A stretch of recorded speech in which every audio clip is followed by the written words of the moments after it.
right, this is another episode of Sorry for Rambling. As always, I am Alex Kack, and today I am joined by Guido Weiss. He's a Democrat running for Congress in Florida's 21st District. Guido, thank you for joining us. How are you doing? Hey, thanks for having me. Well, pleasure's all on this end. So how is Florida? I'm in Arizona, and Florida is kind of the state that often makes us look slightly better in the national news. How are you guys holding up? I mean, you're seeing it right now. We went from the state that was putting New Yorkers on a 2-week quarantine to being quarantined for 2 weeks if you're coming from Florida. We've had a lot of mismanagement of, just everything going on right now across the board with COVID. In Palm Beach County, talking about Black Lives Matter protests, we've had a lot of poor leadership shown from our local government side. And yeah, I think that I wish we were not in that situation where we weren't making others, say, well, let's just look at Florida. It is, it's a weird thing. I feel like Arizona and Florida do have this like kind of unique, like we're the butt of the joke of the 50 states whenever someone is bringing either of us up. But I think that people like you and I, we both know that that's not entirely true of the whole population. We may have crazy people at city council meetings screaming about God's breathing system, but we also that was specifically where you're running. My county, yeah. Have you won their votes yet? Probably not hers. I'm hoping to get everybody's, but I don't think, I'm pro-mask. Now that's become a thing. It's without a doubt the bizarrest political disagreement or politicization of an item that I've seen in my lifetime. I want to talk about you and your background a little bit. Are you native to the area you're running in? Were you born and raised in your district? Did you move there later in life? No, definitely born and raised. I think one of the few people for House in this area that are born and raised in the district. Like a lot of others, I've got a family that migrated here, from before my parents from Europe, but my grandparents from Europe, but my parents from New York and Pennsylvania. So it's kind of like there is like a little bit of a common Florida story there. But yeah, born and raised. I'm 30 years old. Got really inspired when I was working in Congress for a few members. And I'm really, it's kind of crazy, like running and being able to get people on the campaign that went to high school with you and used to work at a restaurant and you're canvassing it. It's just a little bit of a different experience, I think, than like some of the other candidates running. And I want to talk about some of the dynamics of your race specifically. Now, you're in a primary currently. Yes. And I believe, correct me if I'm mistaken, but I believe you're challenging an incumbent. Is that also correct? Yep, I'm challenging Congresswoman Frankel from, this is her first challenge since her career in Congress. She's been a politician for over 30 years though, locally. So I've got the first challenge. I think I might be the first person ever running in this district who's not taking PAC money, but challenging somebody who's been, a local kind of establishment politician for 30 years has been challenging. It's been a challenge. It's been kind of some, a lot of unexpected and unknown unknowns have happened. It's been really interesting. What are some of the, main kind of places where you and Congressman Frankel differ? I mean, what is the difference when voters go into the booth and they mark a box for Guido? What are they voting for that they're not getting with Congresswoman Frankel? So I'll just kind of bring it back to how this got started. So I was working in Congress for a Democrat from California, Brad Sherman, and with the Foreign Affairs Committee. Then I ended up with Tulsi Gabbard from Hawaii, and with the Armed Services Committee and some other committees. And I kind of got inspired by her not taking money from Raytheon, Big Ag, Monsanto, yada yada yada, all these companies. And then I started tracking Frankel. And I started, this is my home. I've got 4 generations of family right here in this county and in the district area. And, I look at the environmental issues. A big difference between myself and her is she barely talks about those issues. And a lot of it has to do with the fact that she's probably taken over $100,000 from the biggest polluters in our district. So I think things like campaign finance and offering that approach to the district of somebody who is not, I call it hush money, somebody who's not taking money from a company or an entity that is actively going against the kind of progressive agenda that I'm working for. So I have the lateral to kind of really speak up, and just not just speak up, but speak up loudly. So I'd say that that's one, having somebody who's just really responsible to the people in the district. I think another one is, I go to a lot of meetings, and I've been from day one, doesn't matter who they are in the district. So like, our communities that are lower income to, Palm Beach Island, I talk to everybody. And you go to some of these communities in Palm Beach Island, they all know who she is.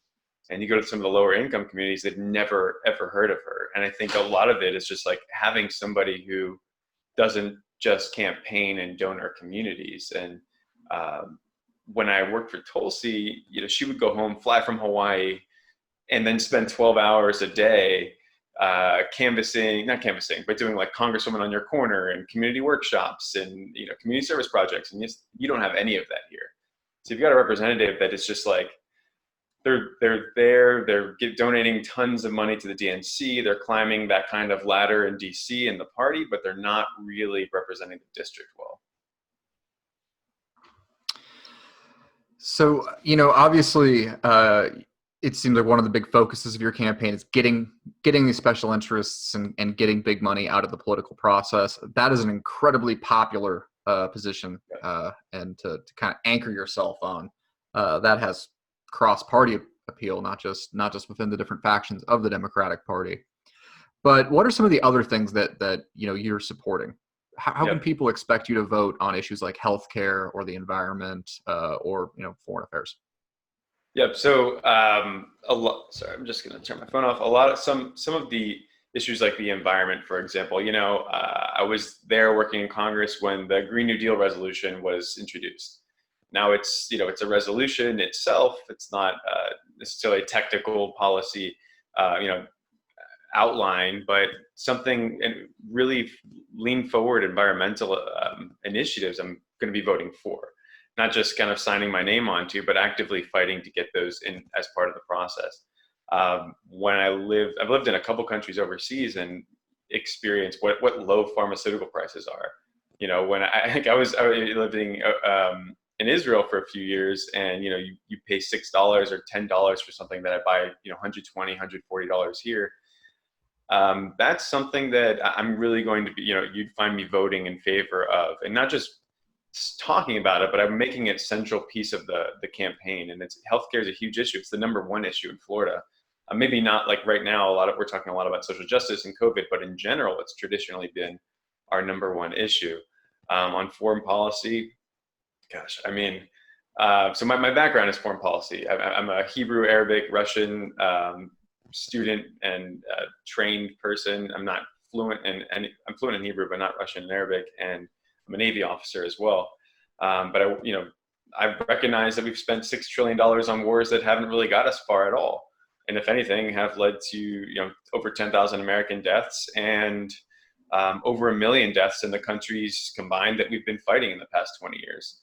So you'll find the voters of this district, unlike, Frankel, who's constantly voting to increase the DoD's budget, I wouldn't be doing that. I think that the DoD's budget is far larger than it should be. I think that domestic spending, what you could have done with that money that we've spent in the past 20 years on many, as we've admitted, even at the highest levels, to be wasteful endeavors, would be incredible here: education and environment and healthcare.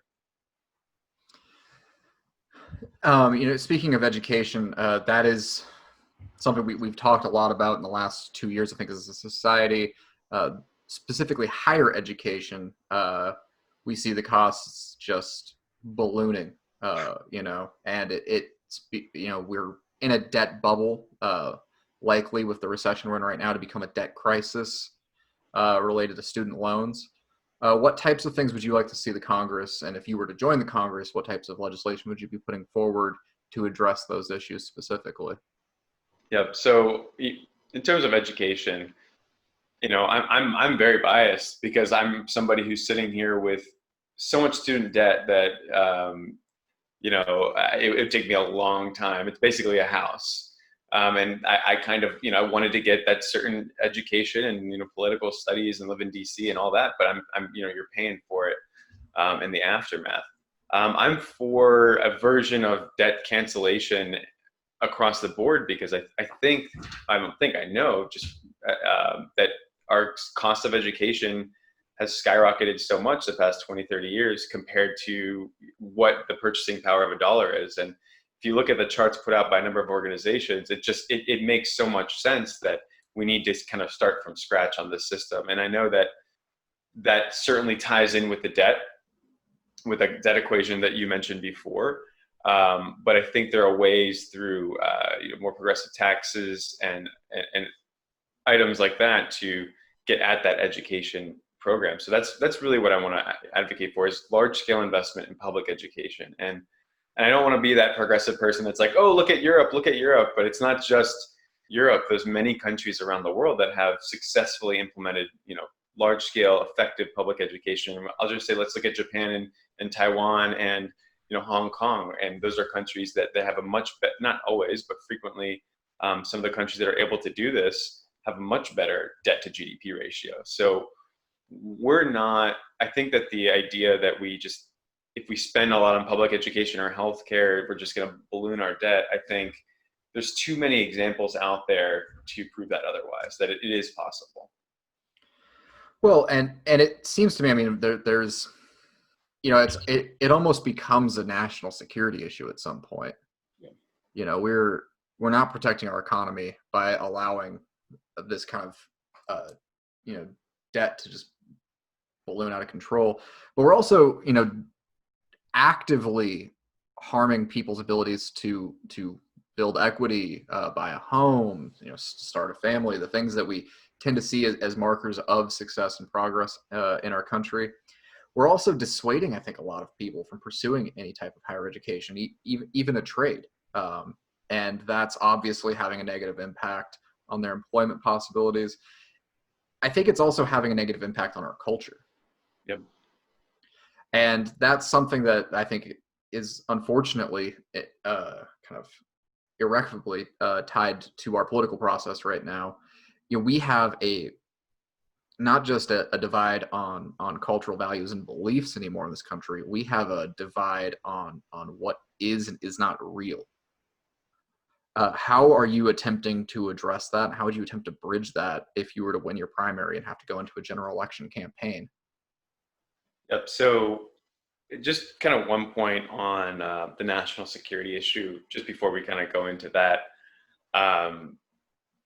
We talk a lot right now, we're talking about social justice and racial issues and criminal justice reform and yada, yada, yada.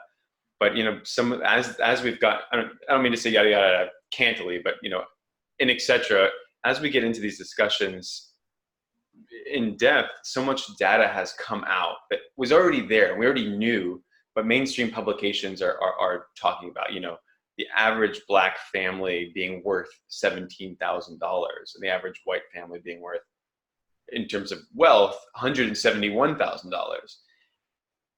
And there's so many more levels of statistics we can look at, but we talk about education and healthcare. These would do tremendous, well for those types of families to be on a more level playing field with their counterparts. And I think could be an incredible, even though it's not directly discussing the race situation, I'm trying to bring this kind of conversation to our district, and the amount of people that are out there on the streets that are talking about this has been something like I've never seen in Palm Beach County in my time, growing up here. But just kind of, I don't want to avoid your second question. How do you cut through what's real and what's fake? It's a big challenge, and we do our best job to provide sources. So like the most the most credible sources we can. So like when somebody challenges you on, you said this about Frankel, prove it, it's fake news. I say, well, here's literally the best source I can, this is the source she reported to the FEC. This is her financial disclosure report. talking about investing hundreds of thousands of dollars into, fossil fuel companies. I'm trying to use official sources, but even that there's a lack of trust across the spectrum. We post a Facebook ad that's using, a report from our county from a few years ago to discuss a subject, and people don't want to believe it or look at that source. And you also are getting attacked from all sides. I could literally post a Facebook ad that says, "I'm Guido Weiss. I support health for all," and I'll get comments from people that are like, "You are a communist demon rat." And then I'll also get comments from people on maybe the other side who are like, just commenting in a different way, maybe not using that language. And we've gotten to this point where on social media, especially in advertising, we need to do, maybe there's already somebody doing this, but there's academic studies on where these people are getting this information. But the amount of disinformation out there is just astounding. It's incredible. I've really learned a lot about the process by putting out ads ourselves. We are in a completely different level of political discourse than we've maybe ever seen in the history of this country, probably in the history of the world, in regards specifically to how quickly information moves, and how quickly bad information moves. And you see these charts that show these kind of clickbaity, conspiracy theory esque articles and videos do better than the most breaking, fact-based news. And you're describing that process. It sounds like you're not just running for Congress. It sounds like you're having to do the job of like an investigative journalist on top of it now. So it's kind of funny that you mentioned that. We made videos, and we made I think 2 or 3, and we're in the process of making more. And it's for journalists to teach them how to find facts. And I know that sounds really condescending, but it's like, this is how you find the record of a member of Congress on using official sources of how they voted. Here's how you find a co-sponsored bill. Here's how you look at federal election finance records. And it's not just for journalists, but it's for citizens as well. We're trying to raise awareness to how to get through all that, craziness of what this discourse has become. And I don't want that to sound condescending at all, but it's just trying to teach people. And that was just from my congressional experience. I didn't know these tools existed. I didn't know, how to look through these types of records. And frequently people don't, but get excited when I show them. Oh, all of a sudden I've got people that I meet out there be like, oh, I was looking at the FEC records of, Engel and Bowman and this, that, and the other. And they're just excited to be like, oh, I can finally read the money trail. So, we're trying to get through that craziness out there right now. Yeah, it's interesting though. I think one of the classic questions you'd ask someone running for office, right, 10, 15 years ago is, what papers do you read? What editorial magazines do you read? What's informing your worldview? And that was something you'd see come up in profiles of candidates, even when they weren't directly asked it. They'd say, oh, I stepped into so-and-so's office, and while I was waiting, I saw a copy of the Wall Street Journal and a Reason sitting on his desk. This is a completely different ballgame because you're literally describing. It doesn't sound. It doesn't. You probably are obviously still reading journalism, but it sounds like you're also creating it, or at least trying to assist in the process of it. Is there policy that you would like to see taken to try to support local journalists or national journalists and kind of that endeavor?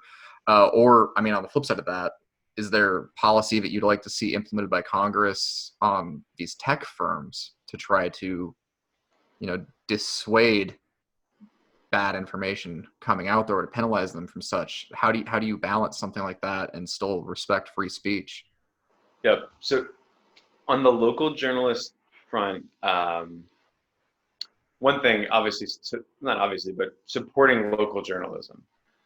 We've got publications around here. Some of them are great. And they truly are community, small journals. And at this point have just turned into tiny web publications that have like lawyers, doctors, and realtors, advertising on, but it gives the community journalists the latitude to report on, elections and school board meeting and you name it.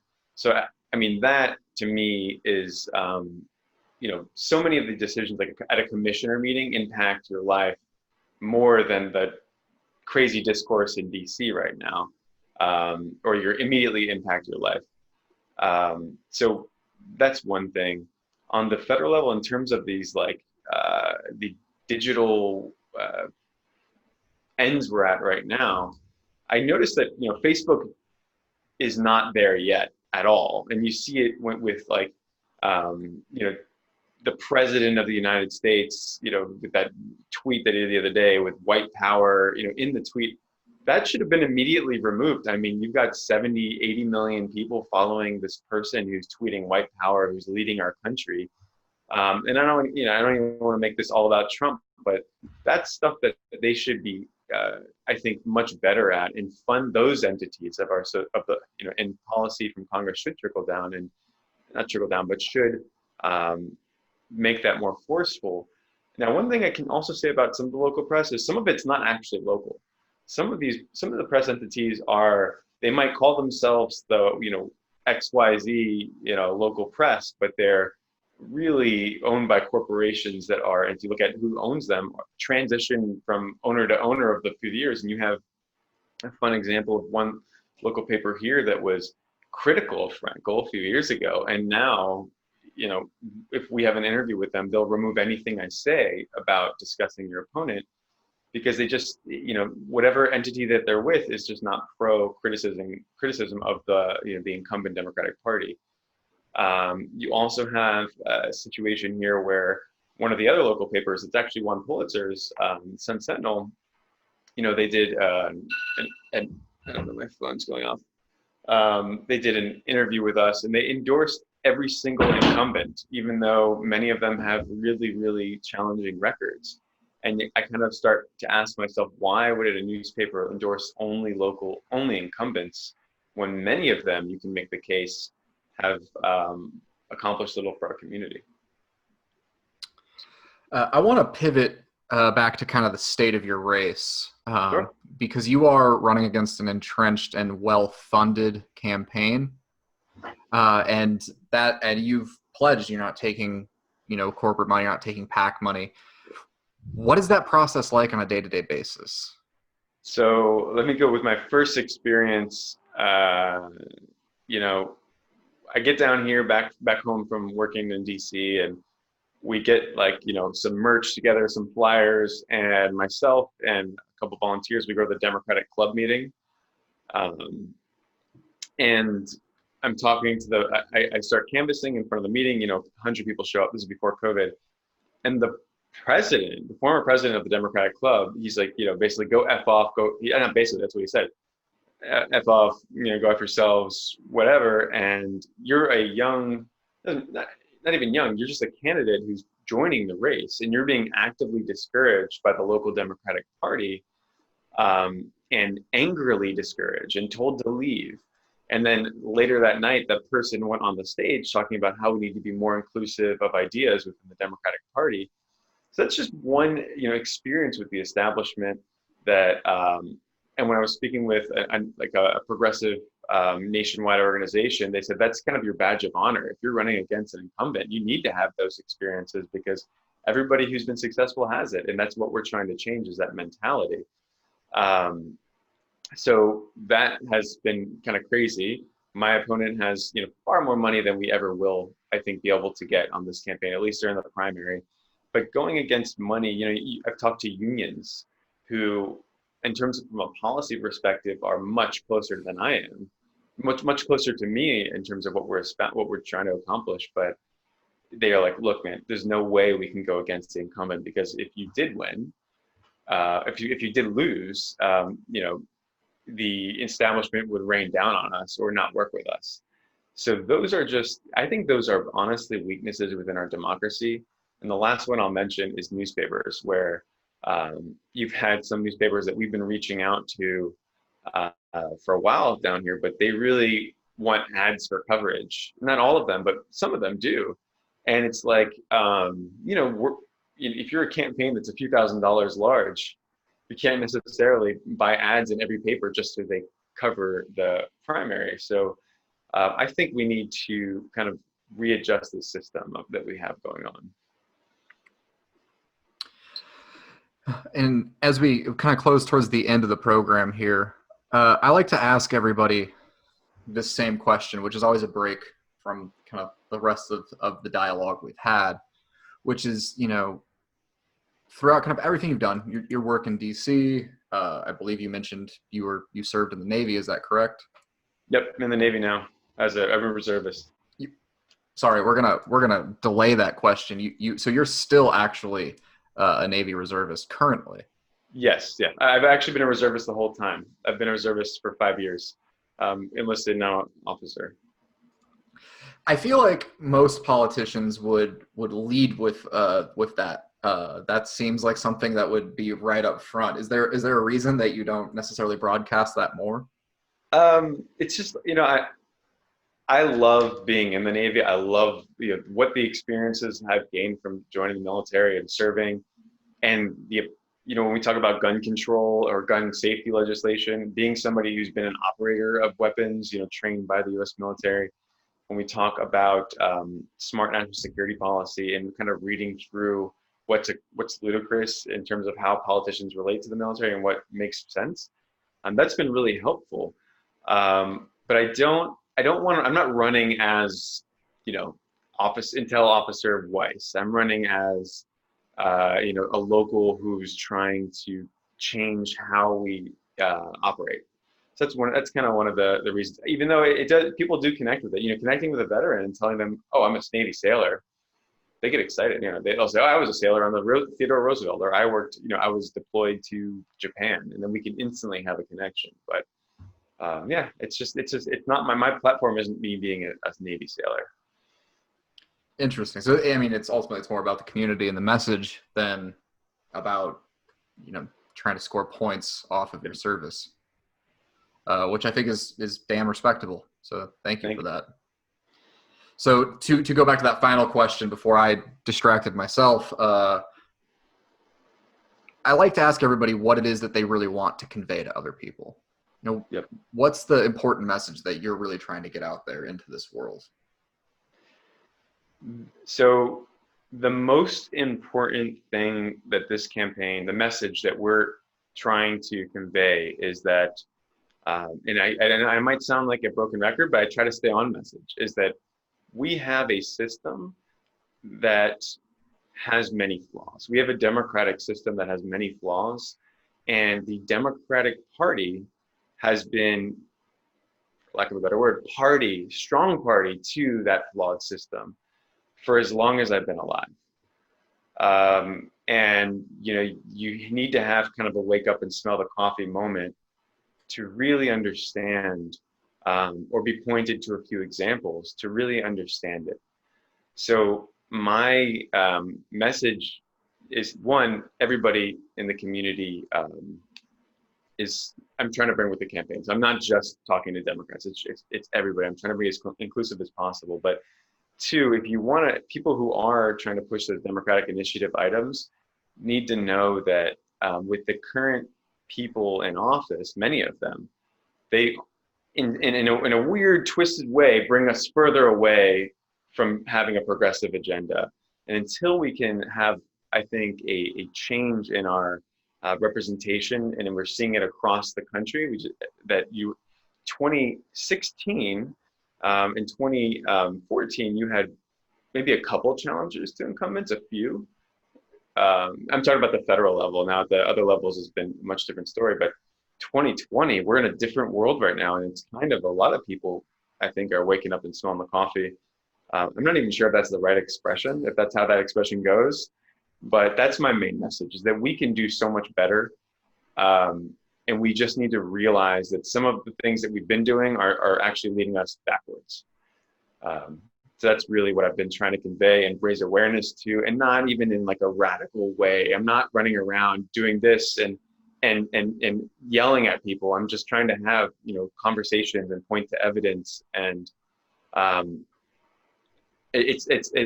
not wearing the Shea hat. I'm just talking from somebody who's experienced that firsthand as a congressional staffer and in working in DC. Nothing against that, that mentality, but I'm trying to do it in a way that brings people who, it just brings everybody into the fold. Well, thank you for it, Guido.